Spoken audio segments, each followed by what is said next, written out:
So there is a group of women accusing Marilyn Manson of sexual assault. Evan Rachel Wood, who is an actress, I've actually never seen her work, but she and I got into some kind of Twitter spat one time, and so that's the only way I became aware of her. But she is probably the most prominent person leading this charge. Other women are doing it too, though. We'll get into those accusations, because I actually think that no matter how sort of cheapened this debate has become, the left does kind of have a point here. I just want to zoom out for a second. Marilyn Manson. He took his stage name from Marilyn Monroe and Charles Manson, one of the most famous killers in American history. Marilyn Manson, the highest profile Satanist in America. He was friends with Anton LaVey, who was the head of the Church of Satan.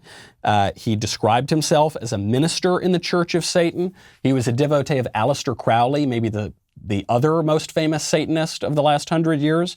He quotes Crowley in his autobiography, says that Crowley's sort of central dictum is very important to him, which is, do what thou wilt shall be the whole of the law. A lot of other references to Crowley. Turns out the Satanist abuses people.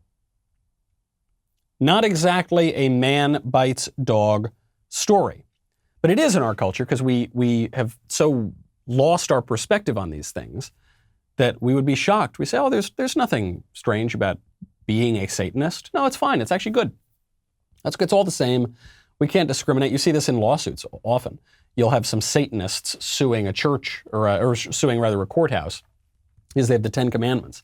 We say that the Church of Satan and the actual church, the Christian church, they're sort of the same thing. We have to be neutral between those two. Our founding fathers rolling over in their graves on this.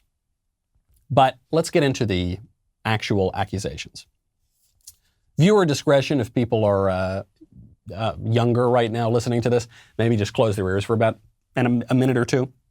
Evan Rachel Wood, before she said that she was abused by Marilyn Manson, testified before Congress and said she was abused by a sort of former ex-boyfriend, who she's going to leave nameless. Here is her description of the abuse. My experience with domestic violence was this: toxic mental, physical, and sexual abuse, which started slow but escalated over time, including threats against my life, severe gaslighting and brainwashing, waking up to the man that claimed to love me raping what he believed to be my unconscious body. And the worst part, sick rituals of binding me up by my hands and feet to be mentally and physically tortured until my abuser felt I had proven my love for them.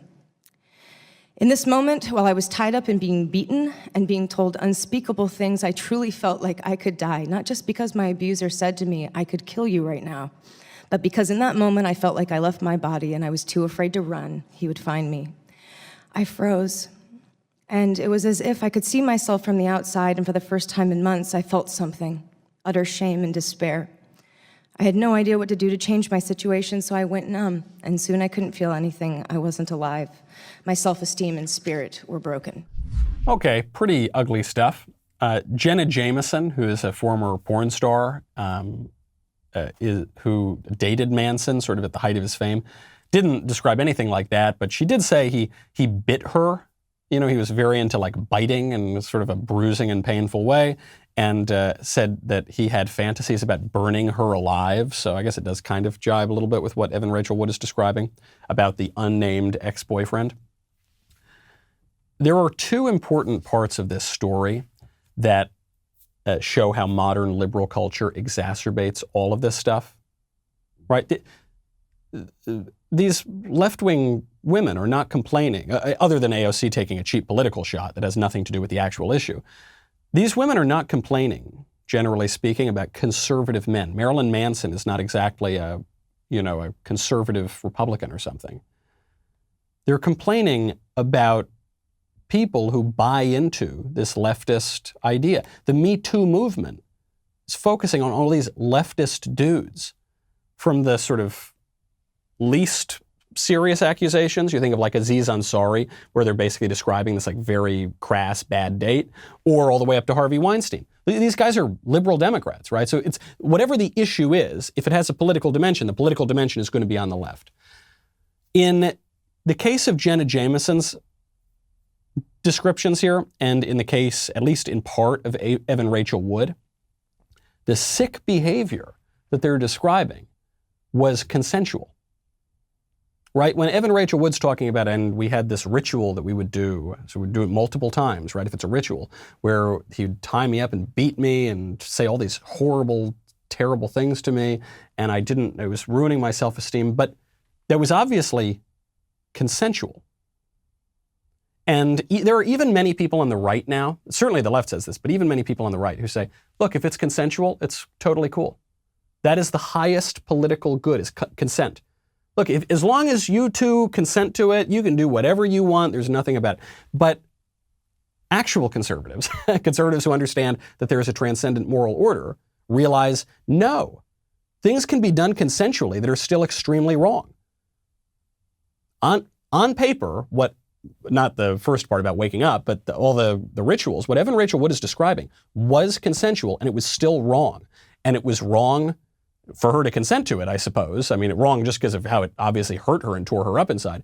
But it was wrong for the dude, even if he got consent, to do it. It just remains wrong. Consent is not enough. There is a higher good than consent. The second aspect of this, though, that sort of overturns this leftist prevailing notion about sex, is this shows that sex is not a casual thing. The culture that we're all living in, the ubiquitous culture, especially on college campuses, but especially just among young single people, is that sex is kind of casual. It's basically like a handshake. Well, now handshakes are illegal because of COVID, but so I guess it's even more casual than a handshake. And it's totally fine, and you go and you just hook up with whoever you want, and then next day is no big deal, and nobody gets hurt because it's consensual, right? It does tie into that issue. And that's just obviously not true. And here's how I'll show you it's not true. The punishments for sexual assault are more severe than punishments for simple assault. Right? If I go up to some dude on the street, or we're in a bar or something, and we're talking and we're getting angry, and I punch that guy in the face, I'll get in trouble. That involves some punishments. But the punishments are not as severe as rape. Why? Because sex is not just a casual thing. If it were, simple assault and sexual assault would be indistinguishable. But sex is a very serious thing. It's very significant. And it's not even purely a physical phenomenon. It has a spiritual component too. And I know that liberals, and the modern left in particular, and even some segments of the right who are a little more licentious, don't want to admit any of that because, I don't know, because some of this stuff is fun, when it's happening and when everyone's doing it. But nevertheless, that is true. There are these scare tactics that go around like college campuses, and they've become very popular over the last 30, 40 years. The statistics you'll hear is that 1 in 4 women or 1 in 5 women on college campuses will be sexually assaulted while they're there. They'll be raped while they're on campus. That is obviously not true. If that were true, no parent would ever send his kid or her kid to college. Right? You wouldn't. If someone said, "Hey, we've got a great place where your daughter can read Aristotle." They're probably not anymore. They'll probably read Ibram Kendi or something now. But we got a great place where your daughter can go. She'll read some books. She'll get a credential. 1 in 4 chance, though, that she'll be the victim of rape. If anybody actually believed that, would they say, "Oh, okay, sign me. Where do I sign up? Oh, and I get to pay $250,000 for the privilege? Great, terrific." No, of course nobody believes that. But those numbers come from these sort of activist surveys. I detail some of this actually in my upcoming book, Speechless, Controlling Words, Controlling Minds, which you can pre-order now. It's not coming out for a few months though. One of the tricks to some of these surveys is that they'll ask women, describe these experiences, describe if you believe you're a victim of rape or sexual assault, and then they will, after the fact, define many women who do not think that they're victims of rape as victims of rape. And the reason that they'll do this, or rather the theory that they're pushing as they do this, is this idea of false consciousness, which is a Marxist idea that became very prominent in the 1970s with second wave feminism. It's become very prominent with the rise of things like critical race theory, which people have been talking about over the past few months, that you are not aware of your own oppression. So you need to have your consciousness raised. This was a ritual of the New York radical women's groups. And when your consciousness is raised, you'll realize how oppressed you are. There's actually a funny essay about this where a woman describes how she went to a New York radical women's consciousness raising party. She says, you know, when I showed up, I was totally happy. I was just a regular housewife. I was totally happy. Only by the end did I realize how oppressed I am. And thank goodness for that women's group. You think, wow, did you really get your money's worth there? It doesn't seem like a great way to spend time. So the statistics are crazy. Nobody really believes that Harvard Yard is more dangerous to women than downtown Baghdad, right? Nobody seriously believes that. But it's about redefining all of those terms. Well, as they've done so, they've also redefined what would be, by any normal standard, abusive sex as perfectly fine and dandy and kind of fun and kinky and consensual. But the testimony we're seeing, just with regard to the Marilyn Manson case, the testimony we're seeing is, no, that can still be abusive as well. And I think it's just, we've got to shake, this is part and parcel of something we've been talking about for a couple of weeks now. We've got to stop pretending that consent is the be-all and end-all. There is something higher. It's not even just, it ties in with the idea that it's not just that we protect freedom of speech. That's great. You need something to say. You need to believe certain things and exclude other things. It's not just about consent. You have to, it depends what you're consenting to. The acts themselves really matter.